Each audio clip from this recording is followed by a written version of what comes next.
je peux plus vivre de cette manière-là.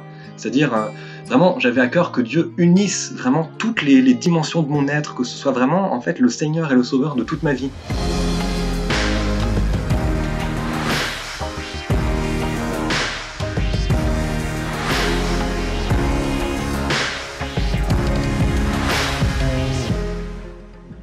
Bonjour à tous, je m'appelle Thomas, j'ai 24 ans et du coup je vous propose ce petit témoignage, vous raconter comment est-ce que j'ai rencontré le Christ. Alors moi je viens d'une famille très chrétienne, catholique, qui est engagée dans une communauté du renouveau, donc d'une certaine manière la question de Dieu a toujours été très présente dans ma vie et finalement j'ai toujours eu un petit peu une vie de foi, c'est-à-dire que pour moi, il n'y avait aucun doute sur le fait que Dieu existait. Donc Dieu existait, j'avais pas de doute sur le fait qu'il aimait le monde, il avait créé le monde, etc. Mais j'avais pendant plusieurs années, et enfin pendant peut-être toute mon enfance et mon adolescence, je voyais peut-être quand même les choses d'une manière assez lointaine.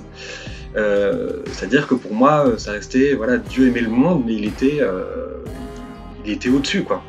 Et il était au-dessus, il était un petit peu dans les nuages, et en fait quelque chose d'important s'est passé dans ma vie. Alors c'était dans une église protestante évangélique. C'était à Lille, et en fait de manière mystérieuse, finalement toutes les choses que je savais sur Dieu, toutes les choses qui étaient voilà, qu'on m'avait enseignées, qu'on m'avait transmis, c'est comme si elles m'avaient percuté de manière extrêmement forte. C'est-à-dire que elles étaient vraiment descendues depuis le cerveau, depuis la tête, jusque vraiment au cœur profond. C'est-à-dire que je me suis mis vraiment à comprendre et intérioriser. C'est-à-dire que c'était plus avec ma tête, mais le fait que Dieu m'aimait personnellement. C'est-à-dire qu'il aimait plus voilà, les choses en général, mais j'ai senti vraiment son amour très fort pour moi. J'ai senti aussi ce que ça représentait, le fait qu'il soit mort pour moi à la croix, donc le fait d'être sauvé. En fait, toutes des choses que je savais un petit peu de manière générale, et voilà, donc ma vie de foi d'avant, elle était pas... voilà, c'était quand même quelque chose qui était beau, qui était présent, mais il y a vraiment... je suis rentré dans une autre dimension, en fait, dans cette église évangélique, où, voilà, de manière très particulière, en fait, tous les chants de louange se sont mis à me percuter. J'avais l'impression que Dieu me parlait personnellement. Les prédications aussi, donc j'ai vraiment redécouvert la parole de Dieu, et voilà, en fait, Dieu était déjà, d'une certaine manière, sauveur et seigneur, mais là j'ai compris qu'il était vraiment mon sauveur et mon seigneur, en fait.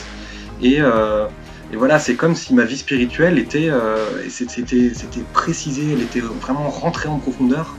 Et là où en fait Dieu avant était important dans ma vie, c'est-à-dire que j'y croyais, mais ça restait qu'une dimension de ma vie. C'est comme si j'avais plusieurs dimensions. J'avais voilà, les études, la vie de famille, et puis voilà, à certains moments je pensais à Dieu. Et alors en fait, du coup, ce qui s'est passé dans cette église évangélique-là, avec cette redécouverte que j'ai fait de l'amour personnel de Dieu, je me suis dit, en fait, je peux plus vivre de cette manière-là. C'est-à-dire, vraiment, j'avais à cœur que Dieu unisse vraiment toutes les dimensions de mon être, que ce soit vraiment, en fait, le Seigneur et le Sauveur de toute ma vie.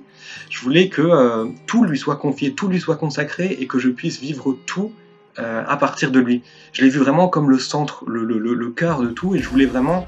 J'ai compris, en fait, qu'il cherchait à avoir une relation d'intimité personnelle avec moi et avec chacun, et qu'il n'aimait pas les personnes de manière lointaine. Vraiment, il nous aime chacun, il souhaite nous rencontrer, il souhaite nous parler, qu'on lui parle.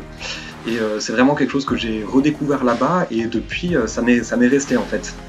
Et plus que ça, en fait, c'est-à-dire que c'est comme si je débordais en fait de l'amour de Dieu. C'est un peu l'expérience que j'en ai vécue, c'est que en fait ça débordait, il y avait comme quelque chose qui voulait sortir.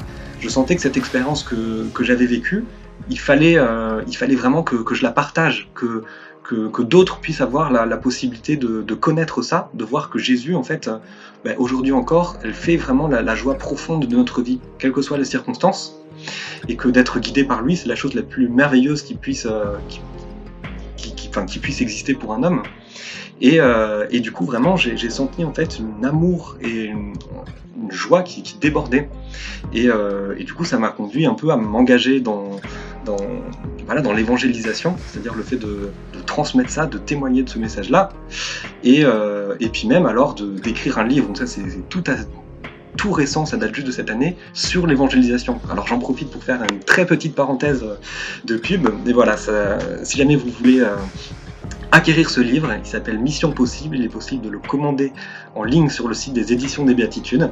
Et voilà, c'est un petit peu finalement ce que je vous raconte ici, c'est-à-dire c'est cette rencontre avec le Christ qui me fait me rendre compte que en fait l'évangile c'est pas juste croire vaguement dans une philosophie qui nous sécurise, mais c'est vraiment rencontrer personnellement le Christ, être rempli par lui et d'avoir ensuite vraiment envie de partager ça et de le témoigner.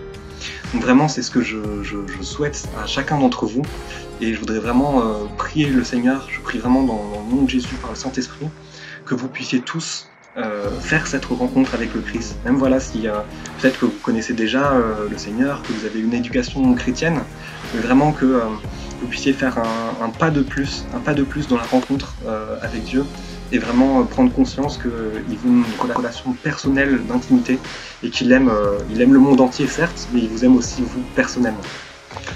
Voilà, soyez bénis.